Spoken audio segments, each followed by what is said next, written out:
Are you exasperated or what? Well, welcome to Effing Argentina, a podcast series co-hosted by Tom Fox and Gregg Greenberg, the author of Effing Argentina, where we explore the current American psyche of being overworked, overleveraged, overtired, and overwhelmed. Find out about modern America's exasperation with, well, exasperation.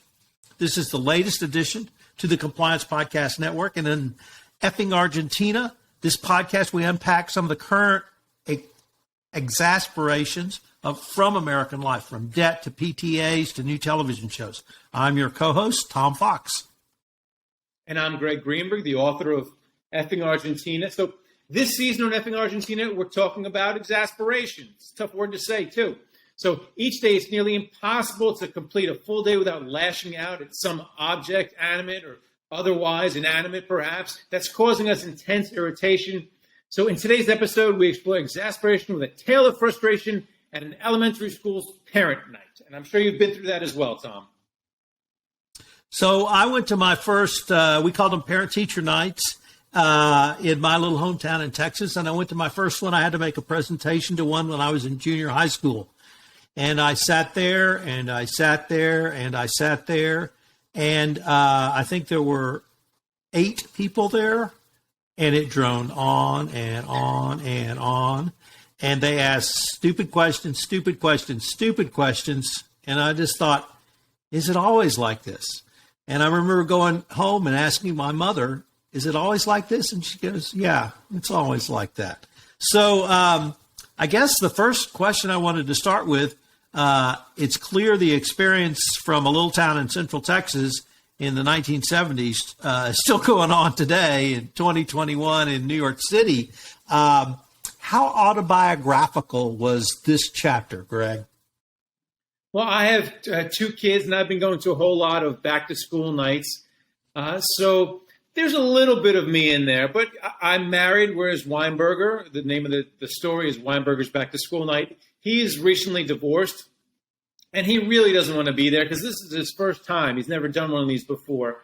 So there's a little bit of Greg in all the stories in Effing Argentina, these 11 stories in this book that we're going to discuss. So there's a little bit of me in it. I've sat in those little chairs. If anyone's been to one of those elementary school discussions, and those chairs will kill your back, and it's really hot because there's no air conditioning in those rooms, so your back is killing you and you're uncomfortable and you've just done a full day of work and you're wearing your tie and your jacket to impress all the other parents, but you really just want to go home. So everyone has been exasperated by one of those. And I always remember my knees were sticking up under that little desktop and just in pain as well. So since it strikes me that I recognize Weinberger is not you, but it seems like to me you've got a friend like Weinberger, because we all have a friend like Weinberger. He's just, I don't want to say clueless, but he really doesn't have a clue, does he? Well, he doesn't have a clue about back-to-school nights, most assuredly. This is his first one. And what he doesn't realize is that you mentioned stupid questions, but the big thing that Weinberger doesn't realize is the amount of self-serving questions that people ask, or as I refer to them in the story, me questions. So people will ask questions that solely pertains to either them or their child, or their child's allergies, or what their child likes to eat. And that causes these, what should be an hour of a presentation about, all right, this is what we're going to learn in school this semester or this year, and it makes them go on for 2 hours or 3 hours because people really want to talk about their own kid. And they can ask those questions after class or via email, but people like to hear themselves ask questions, and that's what really gets to Weinberger, why he's so exasperated. Greg, you also have a really interesting section on what I would call modern mating rituals, particularly from the male perspective. Of course, it's from our friend Weinberger. And he begins chatting up a woman whom he thinks is single. It turns out it's not, but it's wrapped around a play date with their children. How did you come up with that angle? Well, since Weinberger is going through such misery, sitting in the class in those uncomfortable seats, I figured I'd give him a little bit of hope. And that hope came from another student's mother who he looked at her hands and didn't see a ring. So he's thinking, you know something, I'm going to try and make the best of what is a terrible situation. It's hot. People are asking me questions. And he strikes up a conversation with this lady. And he thinks, well, she doesn't have a ring on her finger. I'm a single dad. She's a single mother. Maybe we can put something together here. So I extend a little bit of hope to my friend Weinberger. In the end, as you gather from the book, when you read the book, great book, by the way, his hope is dashed. But I wanted to give him at least a little hope before I really destroy him. So that you really did destroy him, and it was really well done.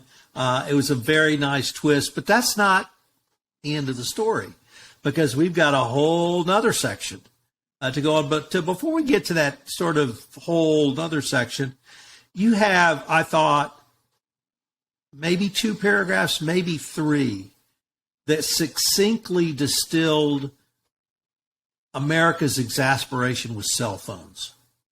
And you discuss people who look at email in meetings. You discuss people who scroll through cell phones. You discuss people who inadvertently leave their ringer on in a meeting.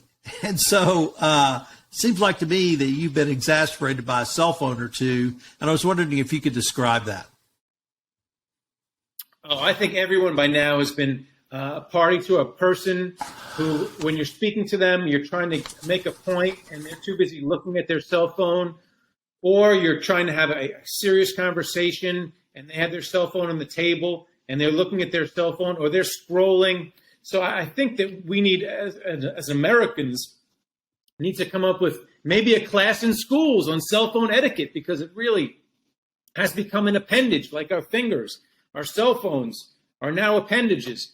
So I thought it was important that the cell phone play into the story, and Weinberger gets busted scrolling on his cell phone, poor guy, and he's not going to hear the end of it from guess who? His ex-wife. Poor Weinberger. Well, that really brings up a question I wanted to pose to you, which is the ex-wife. He is newly divorced, and he's still worried about what his ex-wife thought, and it made me think, I wonder if he still worries about what his mother thinks. Is he what we used to call a mama's boy?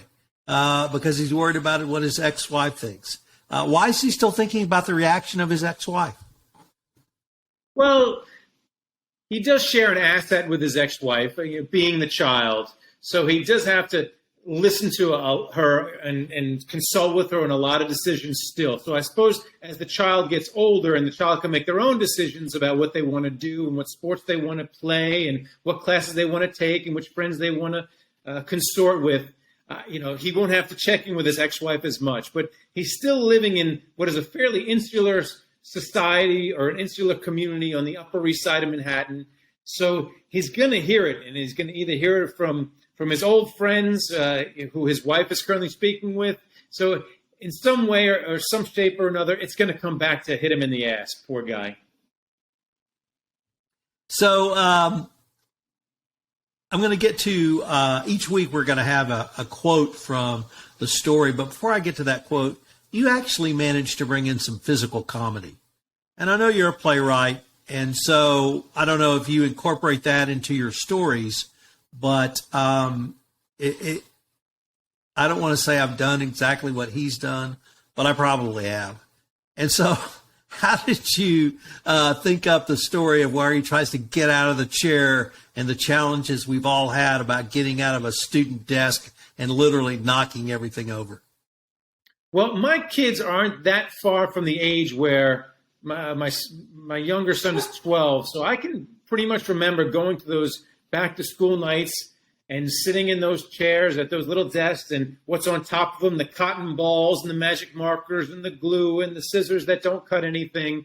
So I remember those cramps you get in your legs just sitting there listening so long as people drone on about their kid and who's allergic to something, and it just takes forever, and it really takes a lot out of you. So I thought it'd be funny when he tries to get up to knock everything over, because you are like if it's Swiftian. You know, you're like Gulliver in those classes, and through the Jonathan Swift book, Gulliver's Travels, you're a giant in those classes. And so when he really comes to make his stand at the end and kind of say, this is how I feel, to all those me questions, I figured he might as well really rattle the whole cage. And that's when you end. You go through some me questions and you end, quote, it's just me. And I thought when I first read it, it was saying, don't answer my rhetorical questions and don't interrupt me when I'm asking you a rhetorical question. But I think you actually had a deeper meaning. What did Weinberger mean when he said, it's just me? So I think what he's saying is that the problem is that people are asking self-serving questions, and they're essentially questions about me, but they're actually not even questions. They're statements. So when someone raises their hand and says, my child wants to read more than the assigned book, so what should they read? They're not really asking a question. They're making a statement saying, look how I raised my child. Look how smart I am and how smart my child is. So I'm hitting at the notion of these me questions, that they're not questions at all. So when Weinberger, he's blown it all, he's having the worst night of his life, and he makes the statement to the teacher who says, are there any questions? So Weinberger makes the statement, and the teacher says, well, there's no question there. And he says, no, there's no question. It's just me. This is who I am. And I think it's a nice little capper to the story. Well, Greg, on that note, go Weinberger. Unfortunately, we're near the end of our time for this episode, so I hope our listeners will enjoy not only this podcast series, but join us again for our next episode, and most importantly, pick up the book, Effing Argentina. I'm Tom Fox. And I'm Gregg Greenberg. Thanks for watching, and thanks for listening.